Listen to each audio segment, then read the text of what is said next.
नमस्कार. रस्त्यावर उतरलेल्या व्यक्तीला आपण शेतकरी म्हणतो की कृषक? असं वाटेल की काय फरक पडतो, पण समाजशास्त्रानुसार हा एक साधा शब्द नाही, तर दोन वेगळी जगं, दोन वेगळे संघर्ष आणि दोन वेगळे इतिहास आहेत.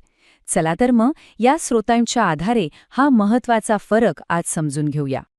आपल्या रोजच्या बोलण्यात आपण कृषक आणि शेतकरी हे शब्द अगदी सहज एकमेकांसाठी वापरतो.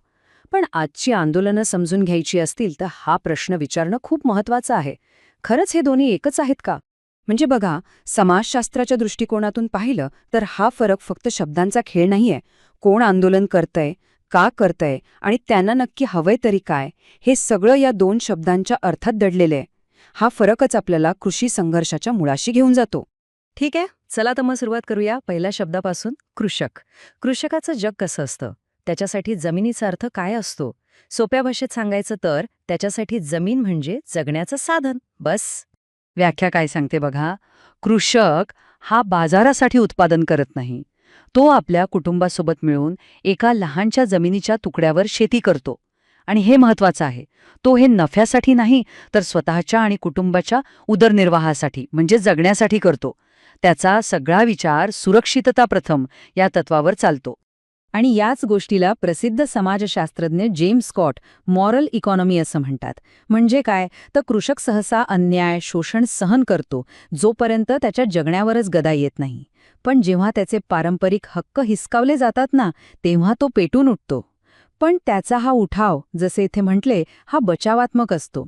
त्याला काहीतरी नवीन क्रांती नाही घडवायची, तर जे काही त्याचं हिरावलं गेलंय ते परत मिळवायचं आहे. अगदी कार्ल मार्क्सने सुद्धा त्यांचं वर्णन कसं केले बघा. पोत्यात भरलेल्या बटाट्यांसारखे. म्हणजे काय, तर ते आपापल्या जमिनीत विखुरलेले असतात. त्यांच्यात एकजूट किंवा राजकीय संघटन नसतं. अर्थात हा एक क्लासिक दृष्टिकोन मानला जातो. बरं, हे झालं कृषकाचं जग. आता ह्याच्या अगदी विरुद्ध दुसऱ्या बाजूला येऊया. शेतकऱ्याचा उदय कसा झाला? शेतकऱ्यासाठी जमीन म्हणजे काय? तर त्याच्यासाठी जमीन म्हणजे जगण्याचं साधन नाही, तर ती एक ॲसेट आहे, एक मालमत्ता आहे. इथेच खरा फरक दिसतो बघा. शेतकरी हा बाजारासाठी उत्पादन करतो. तो एक प्रकारचा व्यावसायिक आहे. त्याचा उद्देश पोट भरणं नाही, तर नफा कमवणं आहे. तो सतत बाजारभाव काय आहे, नवीन टेक्नॉलॉजी कोणती आली आहे, सरकारची धोरणं काय आहेत, या सगळ्याचा विचार करत असतो. मग प्रश्न असा येतो की हा बदल घडला कसा? एक जगण्यापुरती शेती करणारा कृषक नफ्यासाठी शेती करणाऱ्या शेतकऱ्यामध्ये कसा बदलला? आणि यामुळेच आंदोलनाचं स्वरूप कसं बदललं? जमिनीसाठी होणारी बंड बाजारासाठीच्या मोर्चांमध्ये कशी बदलली? या बदलांमागे काही मोठ्या ऐतिहासिक घटना आहेत.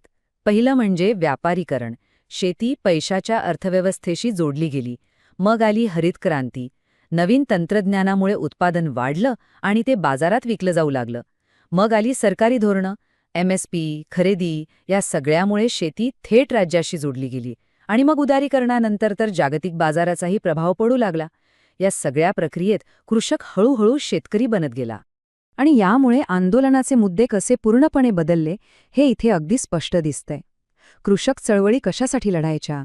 जमीन सुधारणा, कुळ हक्क, जमीनदारांविरुद्ध संघर्ष, म्हणजे त्यांचा लढा जमिनीसाठी होता.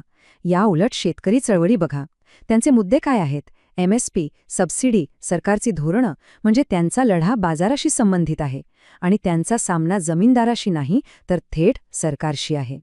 ओके, तर आपण कृषक पाहिला, शेतकरी पाहिला, हा सगळा बदल पाहिला. मग ह्या सगळ्याचा बॉटम लाईन काय आहे? या विश्लेषणाचा नेमका गाभा काय? ही टेबल बघा.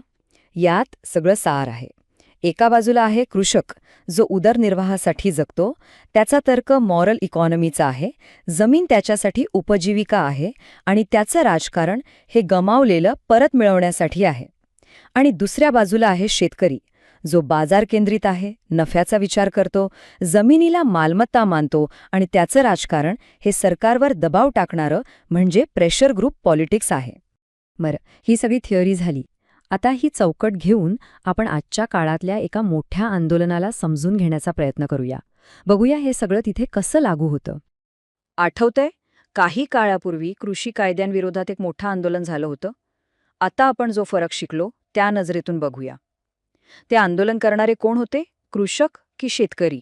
त्या आंदोलनातल्या लोकांची मुख्य भीती काय होती याचा विचार केला तर उत्तर मिळतं.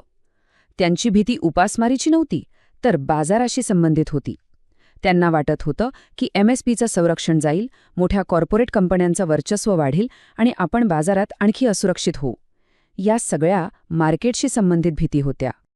आता सांगा, ही भीती कोणाची असू शकते? एका कृषकाची की एका बाजार केंद्रित शेतकऱ्याची? अगदी बरोबर, ही भीती शेतकऱ्याची आहे.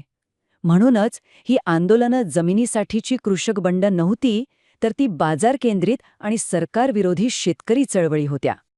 तर मग पुढच्या वेळी जेव्हा टीव्हीवर किंवा रस्त्यावर कृषी क्षेत्रातील एखादा आंदोलन दिसेल, तेव्हा स्वतःला एक प्रश्न विचारा. हाच संघर्ष जमिनीसाठी आणि जगण्यासाठी आहे की बाजारासाठी आणि सरकारविरोधात? फक्त या एका प्रश्नामुळे त्या आंदोलनाचं खरं स्वरूप काय आहे हे समजायला नक्कीच मदत होईल.